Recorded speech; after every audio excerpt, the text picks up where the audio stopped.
રાજકોટ શહેરના સામાકાંઠા વિસ્તારમાં આવેલા નંદુબાગ વિસ્તારમાં મેયર નૈનાબેન પેઢડિયાના વતે વિનોદભાઈ પેઢડિયા દ્વારા સૂચિતની જમીન ઉપર ગેરકાયદેસર કોમર્શિયલ બાંધકામ ખડકવામાં આવ્યું હતું, જે સમગ્ર મામલો મીડિયામાં પ્રકાશિત થતા તાત્કાલિક અસરથી મહાનગરપાલિકાનું તંત્ર કુંભકર્ણની નિંદ્રામાંથી સફાળું જાગી ઉઠ્યું હતું. તેમજ તાત્કાલિક અસરથી મેયરના પતિને બાંધકામ દૂર કરવા બાબતે જીપીએમસી એક્ટ 261ની નોટિસ પણ પાઠવવામાં આવી હતી, પરંતુ નોટિસ પાઠવ્યા બાદ પણ મેયરના પરિવારજનો દ્વારા બાંધકામ યથાવત રાખવામાં આવ્યું હતું.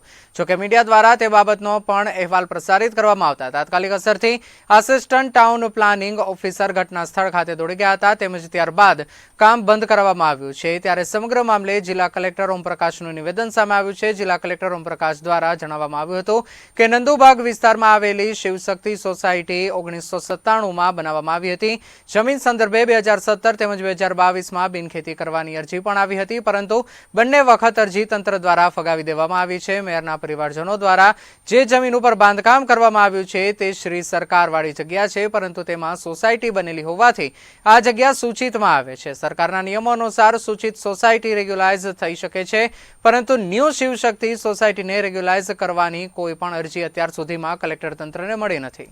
એકચ્યુઅલી આ જમીન જે છે આમાં સૂચિત સોસાયટી ડેવલપ થઈ છે અને 97માં ડેપ્ટી કલેક્ટર દ્વારા આને જે જમીન જે છે આ ખરેખર આના પૂર્વજોની જમીન છે, પણ 97માં ડેપ્ટી કલેક્ટર દ્વારા ખાલસા કરવામાં આવી છે અને આના પછી આ લોકોએ 2017માં આને માટે એપ્લિકેશન મૂકી હતી, જે રિજેક્ટ થઈ છે. અપીલની જે કામગીરી જે છે આ ઓફકોર્સ પાર્ટી જે પણ હોય અને અપીલના તમામ માધ્યમ જે છે આ ખુલ્લા હોય છે, પરંતુ આપને ખબર હશે કે 2017-18 પછી ઘણી બધી સોસાયટીઓ આના પહેલા આપણે સૂચિતમાં ડેવલપ થઈ છે અને આને માટે સરકાર સૂચિત સોસાયટીને નિયમબદ્ધ કરવાનો એક કાયદો પણ લઈને આવી છે.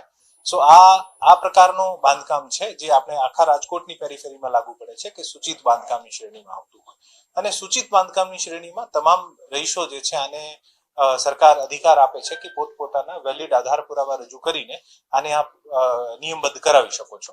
તો આ પ્રકારનું એક બાંધકામ છે જે પણ અરજદાર અથવા વચ્ચે પણ 2021 અને 24માં પણ એક શક્તિ સોસાયટી અને એક બીજી સોસાયટી દ્વારા પણ આ જ સર્વે નંબરમાં સૂચિતમાં આવેદન પણ કરવામાં આવ્યું છે. સો બેસિકલી આ ક્રાઇટેરિયા જે છે આ સૂચિતમાં આવતા હોવાથી અરજદાર જે છે આ પોતાનો એક્સરસાઇઝ કરી શકે છે અને આને જ કારણે આ બીજી જગ્યાએ જે સરકારી જગ્યા ઉપર દબાણ હોય આના કરતા ડિફરન્ટ છે. સંભાવનાઓમાં કોઈ દિવસે હું આપની સંભાવના ઉપર ટિપ્પણી નહીં કરી શકું, પણ એકચ્યુઅલી આ એક અપીલનો મેટર છે. આ લોકો અપીલ કરે ને અપીલ કર્યા પછી જે પણ આનો નિર્ણય આવે છે અને અપીલમાં શું નિર્ણય આવી શકે અને અગાઉમાં કોઈ આની અપીલ જે છે આ એને માટે કરવામાં આવી છે ને એનેની જે નહીં થયો હોય આને માટે અપીલ ફગામ જે આને સરકાર દખલ કરી છે. મારા રેકોર્ડ સુધી જ્યાં સુધી મને ખબર છે અપીલ કદાચ કરી હશે તો મારા ધ્યાનમાં નથી, મારા રેકોર્ડ પર